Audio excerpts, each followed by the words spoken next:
El burnout está en aumento en todo el mundo y uno de los problemas principales con el burnout es que muchas veces no se entiende qué es el burnout, no se entiende cómo se siente estar experimentando burnout, así que por lo tanto no lo reconocemos si estamos experimentando algunos síntomas o nos podemos autoinvalidar, ¿sí? Así que en este video vamos a estar hablando sobre esto, vamos a estar hablando sobre qué es el burnout, algunas diferencias con la depresión, algunos de los síntomas característicos del burnout y sobre todo una conceptualización sobre cómo se genera y sobre todo cómo se trabaja. Y el otro problema principal es que cuando se suele hablar de burnout se suele hablar de una manera muy problemática en donde toda la responsabilidad se focaliza en el individuo y no justamente en la interacción del individuo con su trabajo. Así que vamos a estar hablando sobre eso en este video.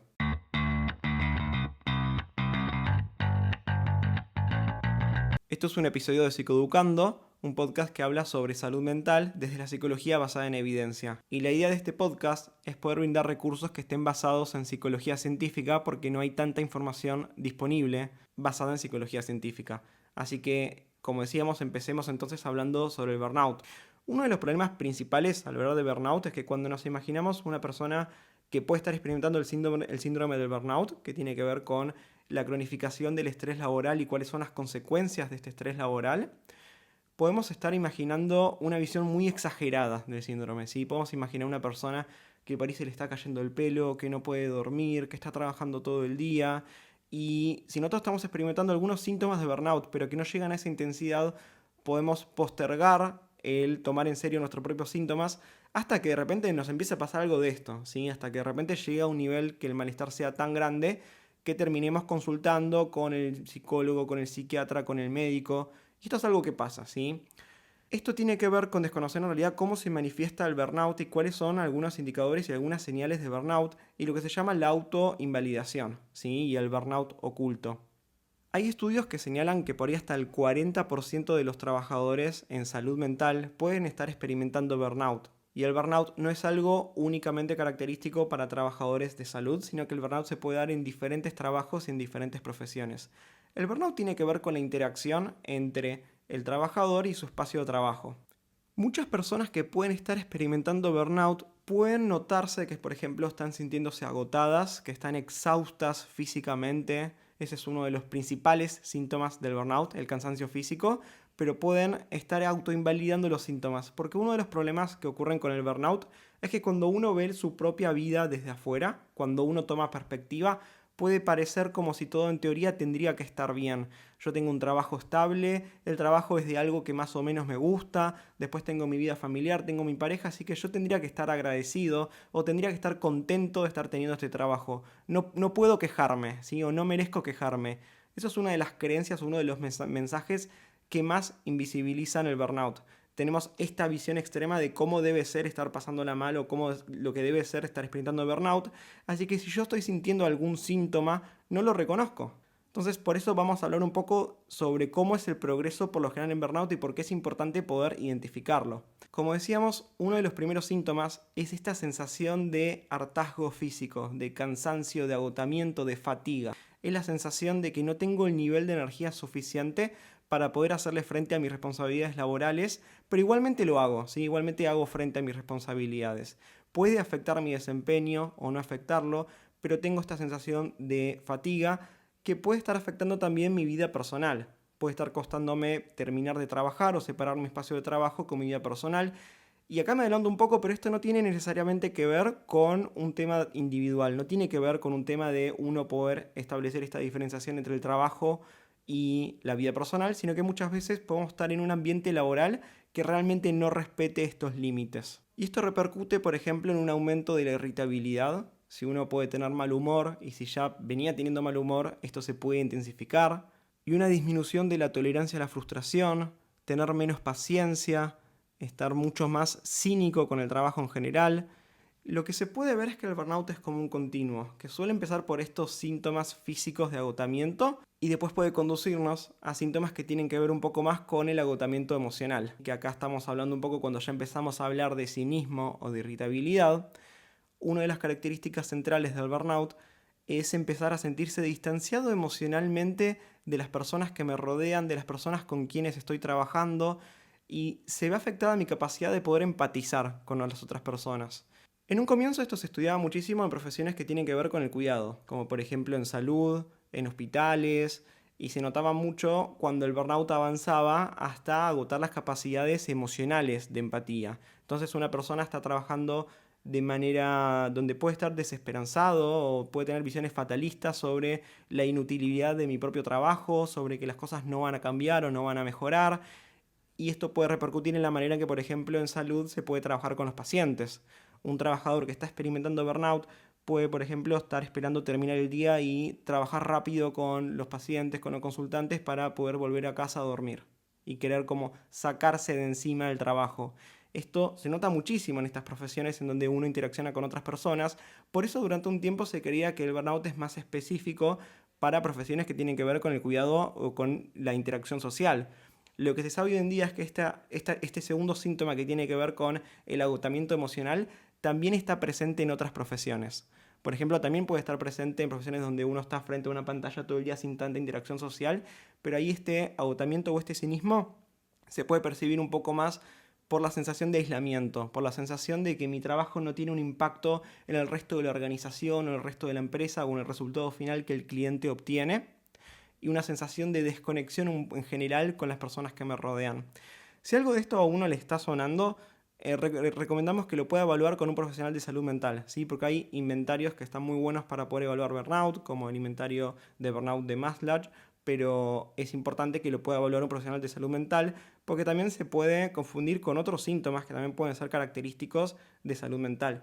Y un tercer síntoma importante, que a veces puede aparecer y a veces no, depende cómo se conceptualiza el burnout, tiene que ver con un pobre desempeño o una pobre autopercepción de mi desempeño laboral. ¿Sí? Que muchas veces esto se conceptualiza en realidad más como una consecuencia de los dos primeros síntomas, más que como un síntoma en sí mismo, pero esto es algo que también puede aparecer, como la sensación de insatisfacción con mi trabajo, o falta de placer o falta de disfrute con el trabajo, que por ahí antes o originalmente sí disfrutaba y sí me hacía sentir bien. Entonces, algo muy importante a destacar en todo esto es que uno puede estar experimentando estos síntomas, pero si no llegan a un nivel de gravedad como lo que uno en el imaginario social se suele imaginar de lo que debe ser, de estar experimentando alguna enfermedad o algún trastorno, uno puede invalidar todo esto y básicamente como taparlo, ponerlo bajo la alfombra, o sea, no prestarle atención a lo que uno está sintiendo. Entonces, ¿cuánto tiempo puede durar el burnout? Puede durar tanto tiempo como primero lo que uno pueda aguantar. A veces la situación de burnout puede ser la antesala para desarrollar algún trastorno de salud mental, como por ejemplo la depresión, o a veces una persona puede poder cumplir con su horario laboral, puede cumplir con sus responsabilidades y cronificar esta situación de burnout durante muchísimo tiempo, ¿sí? Hasta que los factores laborales se vean modificados o cambian. Entonces, por eso es importante poder notar esto. No hace falta que las cosas lleguen a un nivel que sea alarmante como para poder requerir nuestra atención, ¿sí? Porque nuestra salud mental es importante. Lamentablemente existen muchas creencias que tienen que ver con la cultura, por ejemplo, del derecho de piso, que afectan a las personas que son justamente las más vulnerables a experimentar burnout, que son las que comienzan en un nuevo trabajo. Por ejemplo, cuando uno no tiene experiencia en el ámbito de salud, hablamos de salud porque es el ámbito que más estudiado está y también justo es el que yo más experiencia personal tengo. Pero cuando una persona empieza a trabajar, por ejemplo, en un hospital o en un espacio de salud por primera vez, no tiene referencias de cuáles son sus límites personales, cuánto es excesivo, cuándo se le está demandando demasiado o cuánto es el cansancio normal que uno escucha que tiene que esforzarse un poco más cuando es el primer trabajo o cuando uno está como pagando este derecho de piso. Entonces, en realidad, en algunos estudios señalan que las personas que más suelen experimentar burnout son las personas más jóvenes, pero no por un tema de edad, sino por un tema de que justamente cualitativamente el trabajo es diferente, o sea, se les exige más, se les demanda más y obtienen menos a cambio de todo el esfuerzo que están realizando. Esto es una de las características centrales del burnout. Entonces, el primer problema tiene que ver con la invalidación. Invalidación es no reconocer lo que estamos sintiendo o no permitirnos sentir lo que estamos sintiendo o hacerlo a un lado. Yo no puedo estar cansado, yo no puedo estar agotado si yo tengo que estar contento de estar trabajando cuando hay tantas personas que no están trabajando. Esta es una frase típica que podemos escuchar y que podemos decirnos a nosotros mismos si estamos experimentando burnout. Y el segundo problema con la invalidación es que a veces cuando terminamos reconociendo que algo nos está pasando, que estamos llegando exhaustos y que sentimos esta desconexión y esta falta de empatía con otras personas, que puede ser muy grave, sobre todo cuando uno trabaja cuidando a otras personas, a veces la respuesta a la que vamos rápidamente es: el problema es mío y yo tengo que hacer algo para arreglarlo. Entonces, si yo estoy experimentando burnout, la persona que experimenta los síntomas soy yo, no es mi espacio de trabajo, soy yo el que está experimentando esto. Así que por ahí yo tengo que ir a meditar, yo tengo que hacer algo para relajarme, tengo que aprender técnicas de relajación, tengo que empezar terapia, tengo que encargarme yo de solucionar mi burnout. Y esto también es un problema porque desde la concepción del concepto de burnout, o sea, desde que se empezó a estudiar con Maslach y los primeros estudios, el factor laboral y el hecho de que es una interacción entre el trabajador y el espacio de trabajo siempre estuvo en el centro de la escena, siempre se mencionó como algo importantísimo a tener en cuenta a la hora de realizar intervenciones. Sin embargo, hoy en día, ahora vamos a hablar un poco de esto, pero se empieza a hablar de una manera en donde parece que el rol del trabajo queda completamente desdibujado. Y uno también muchas veces tiende a pensar de esta manera en cuanto nota que algo está pasando. Claramente la culpa debe ser mía, así que me sobrecargo con más trabajo para empezar a regular mi estado emocional. Entonces ahora empiezo a ver como una carga el después del trabajo tengo que ir a hacer un rato de meditación o tengo que ir a practicar yoga. Entonces, resumiendo un poco, uno de los principales problemas con el burnout es el burnout oculto. Es que uno puede invalidar las propias experiencias emocionales que está sintiendo y no notarlas como señales de burnout. Uno de los principales signos de burnout es esta fatiga, este cansancio físico. Por otro lado, otro de los síntomas principales es el agotamiento emocional, la dificultad para poder empatizar con otras personas. Y por último, puede estar presente la insatisfacción laboral, o sea, con el propio trabajo, con el disfrute en mi horario laboral, que puede haber sido así desde el comienzo, puede haberse visto deteriorada a medida que pasaba el tiempo. Ahora, uno de los principales puntos que se cuestionaron cuando se empezó a hablar sobre el burnout es, ¿cómo sabemos que esto no es lo mismo que depresión? Es decir, ¿cómo podemos hacer esta distinción? Y está muy bien que se haya planteado esta pregunta, porque en espacios científicos y académicos, antes de ponerlos a estudiar un constructo y empezar a escribirlo y cómo tratarlo, tenemos que ver cómo sabemos que no estamos explicando lo mismo que ya conocemos hace mucho tiempo, pero con otras palabras. ¿Cuál es la diferencia de esto y depresión? Y justamente lo que se encuentra es que el burnout tiene que ver específicamente con factores laborales. En realidad hay varias distinciones, ¿no? Igual es un debate que sigue presente hasta hoy. Hay personas que consideran todavía que el burnout está dentro del espectro de la depresión. El burnout es una especie de depresión laboral. Pero lo que se encuentra es que por un lado hay diferencias en indicadores biológicos en personas que experimentan depresión y por otro lado personas que están experimentando burnout. Pero clínicamente una de las distinciones más importantes es que los síntomas de burnout suelen estar relacionados específicamente con factores laborales y no afectar tanto otras áreas de la vida. Sí pueden afectar otras áreas de la vida, pero en tanto y en cuanto entra en interacción con lo laboral, justamente. En cambio, para hacerlo un poco más claro, en un episodio depresivo, los síntomas clínicos sí pueden haberse por ahí gatillado, despertado a raíz de algún incidente laboral, alguna discusión, un despido, un cambio de trabajo, pero suelen afectar todas las áreas de la vida del individuo. La persona después puede tener pensamientos negativos sobre sí mismo, sobre el mundo, sobre el futuro, y esto notarse en las relaciones de pareja, en las relaciones con amigos, en los hobbies, en otras actividades, y no ubicarse específicamente en el ambiente laboral. En cambio, el burnout es algo que está mucho más focalizado en el espacio de trabajo. Y esto en algún sentido tiene que ver con lo que hablábamos recién, ¿sí? Con invisibilizar lo que puedo estar experimentando. Como esto no es depresión, puedo no prestarle atención a lo que me está pasando. Y por otro lado, otra de las distinciones principales con depresión es que hay síntomas que son más específicos de burnout y otros síntomas que son más específicos de depresión y que si bien hay mucho solapamiento, hay algunas cosas que aparecen en uno que no aparecen en otro. Por ejemplo, en depresión es más característica la anedonia o esta incapacidad para poder disfrutar, para poder pasarla bien.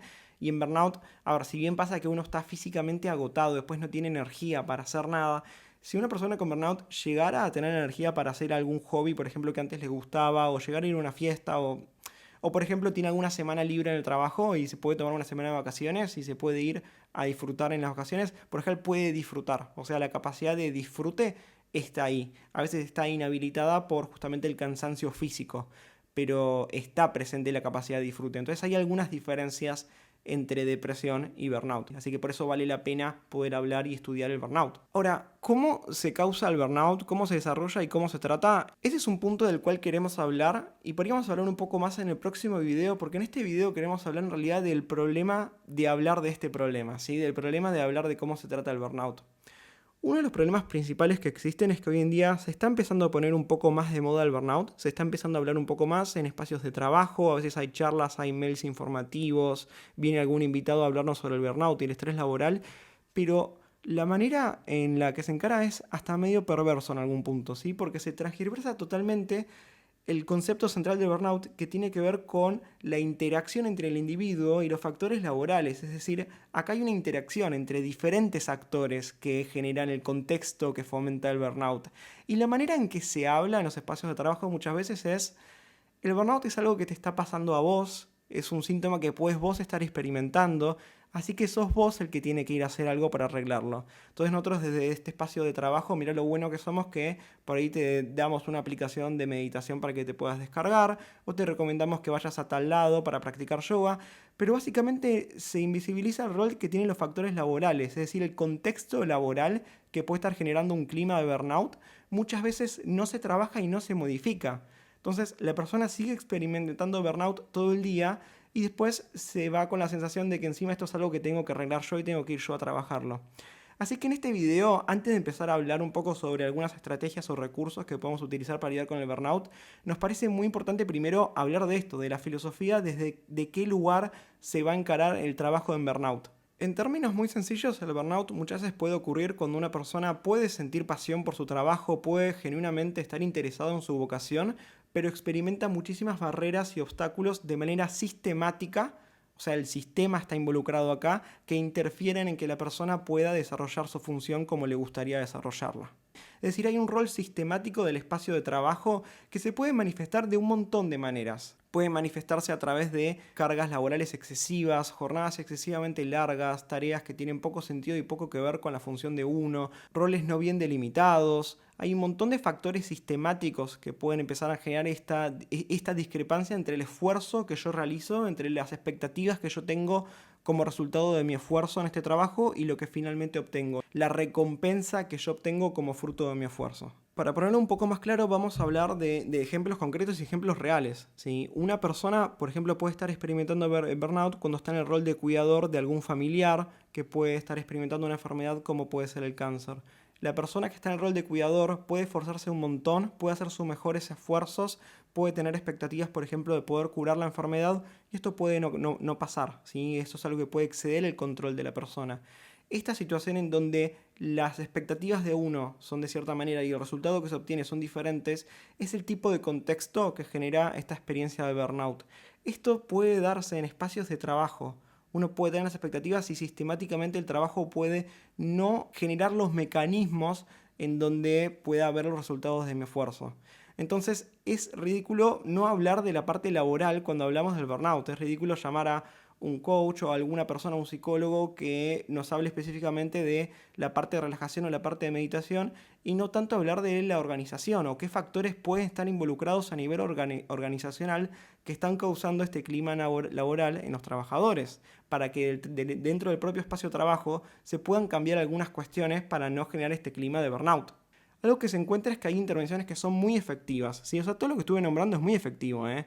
El yoga, la relajación, habilidades de regulación emocional, hobbies, deporte. Hay muchas cosas que pueden ser muy efectivas, pero a veces lo que falla es la filosofía con la cual se encaran. A veces desde el espacio de trabajo se aborda una visión más médica de la cuestión en el sentido de que hacemos un relevamiento de los síntomas, hay estos síntomas, así que bueno, vamos a recomendar tal tratamiento y no se ve el propio rol que tiene el espacio de trabajo. Entonces, lo que se encuentra es que en realidad cualquiera de estos procedimientos para lidiar con el burnout que mencionamos, tomamos el ejemplo de mindfulness, es muchísimo más efectivo si se puede trabajar dentro del espacio de trabajo en vez de fuera del espacio de trabajo. Por ejemplo, incluir de manera sistemática descansos de mindfulness como una sesión de 10 minutos al comenzar el día ayuda muchísimo a mejorar el clima y prevenir el burnout comparado con ir a practicar mindfulness fuera del espacio de trabajo, porque esto es algo que sí está modificando los factores que generan el burnout en primer lugar. Y algo muy interesante en este punto que se encuentra en los estudios es que cuando diferentes organizaciones hacen este tipo de intervenciones, a veces pueden tener resistencia por verlo de manera un poco más mecánica o numérica, como si yo diera 10 minutos para practicar mindfulness en mi espacio de trabajo, son 10 minutos que el trabajador puede no estar trabajando, entonces por lo tanto la productividad se vería afectada. Y este pensamiento no está sustentado por la evidencia. Lo que se encuentra es que en realidad mejorar el clima laboral, que una persona vaya a trabajar y no se encuentre en un estado de burnout, aumenta la productividad, es decir, beneficia a todos en algún sentido, beneficia a la organización y beneficia a los trabajadores. A veces cuesta salir de esta lógica matemática. Yo en este punto tengo un ejemplo que me parece muy gráfico de esto que estaba ilustrando. Uno de mis primeros trabajos fue como vendedor en un local donde siempre estaban buscando vendedores, que ahora mirando atrás eso tendría que haber sido como una red flag, ¿no? Como una señal de alarma de que hay algo raro si siempre están buscando vendedores. Y yo me acuerdo que cuando empecé a trabajar en este lugar, una de las cosas que siempre nos decían es que uno nunca puede estar sentado, ni nunca puede estar apoyado, nunca puede descansar, básicamente. Uno siempre tiene que estar de pie durante 8 horas. Lo cual, de vuelta, como decía hace un rato, uno no tiene parámetro y dice, bueno, me parece bien, me parece razonable, me parece que, bueno, tengo que estar contento por estar trabajando, así que tengo que aceptar estas condiciones. Incluso si no hay nadie en el local, uno siempre tiene que estar haciendo algo. Por ejemplo, tiene que estar limpiando, tiene que estar acomodando la ropa, tiene que estar siempre haciendo algo. Y una vez pasó que no entró nadie al local por como 4 horas, entonces estuvo completamente tranquilo el día, ya habíamos hecho todo lo que se podía hacer, habíamos limpiado todo, habíamos ordenado todo, y lo que nos dijo la persona que administraba el local es, bueno, ahora desarmen lo que hicieron y vuelvan a armarlo. Es decir, habíamos armado una pila de remeras, todas dobladitas, todas perfectas, y la consigna era desarmar esta pila de remeras para volver a armarlas, porque algo tenemos que estar haciendo, ¿sí? Uno no puede estar descansando. Este es el tipo de tareas que, si bien no es un tema de energía física lo que demanda tanto, es que cualitativamente va en contra de todo sentido común o va en contra de los valores o la filosofía que un trabajador tiene en el espacio de trabajo.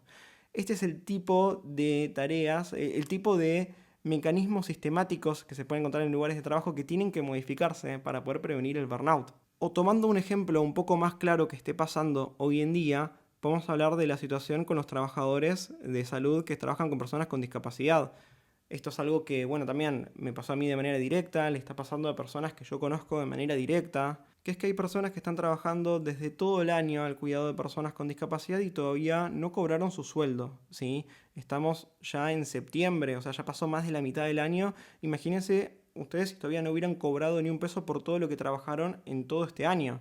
Estas son situaciones que a veces normalizamos en espacios de trabajo, como en salud, en atención, donde se habla mucho esto de la vocación y que uno tiene que hacer las cosas por amor a la profesión. Pero el tema es que acá empezamos a invisibilizar las condiciones de burnout. Y este es el ejemplo perfecto de un escenario que genera burnout. Porque imagínense, por ejemplo, estar esforzándose, estar trabajando, estar al cuidado de otra persona, que es un trabajo muy demandante de por sí, que tiene características muy demandantes, y encima no poder cobrar su remuneración, ¿sí? Uno, ¿qué va a hacer en ese caso? ¿Va a mandar a la persona que puede estar estresada a practicar yoga, por ejemplo, a practicar mindfulness? ¿Cuál es el mensaje que se manda de esta manera? Sería invisibilizar completamente un problema sistémico, un problema a nivel social, a nivel político, a nivel comunitario, que esté generando condiciones de burnout. Está de más decirlo, pero no está de más decirlo, porque hay que decirlo. Uno no puede estar trabajando sin cobrar. Porque esto genera esta diferencia de la cual hablábamos entre cuáles son mis expectativas y cuáles son los resultados que estoy teniendo, que terminan generando esta situación de burnout. Así que para ir cerrando el episodio quería cerrar con este mensaje.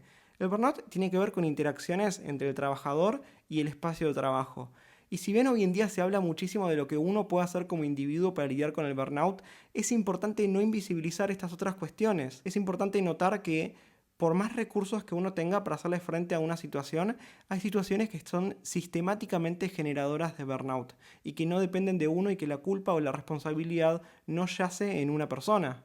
Después hay otros contextos en donde las situaciones pueden ser diferentes. Hay otros contextos en donde uno puede tener un poco más de autonomía para poder elegir de qué quiere trabajar o las situaciones o la cantidad de horas o el tipo de tarea con el cual puede trabajar, y puede tener algunos factores individuales que estén generando o potenciando alguna situación de burnout con las cuales se puede trabajar, y vamos a hablar un poquito más de eso en el próximo video. Pero antes de empezar a hablar de eso me parecía muy importante dejar en claro esta filosofía. El burnout tiene que ver con la interacción entre el individuo y el trabajo y no podemos únicamente mirar una cara de la moneda y dejar de lado todo lo que tenga que ver con factores laborales. Vamos a hablar un poquito más de esto en el próximo video.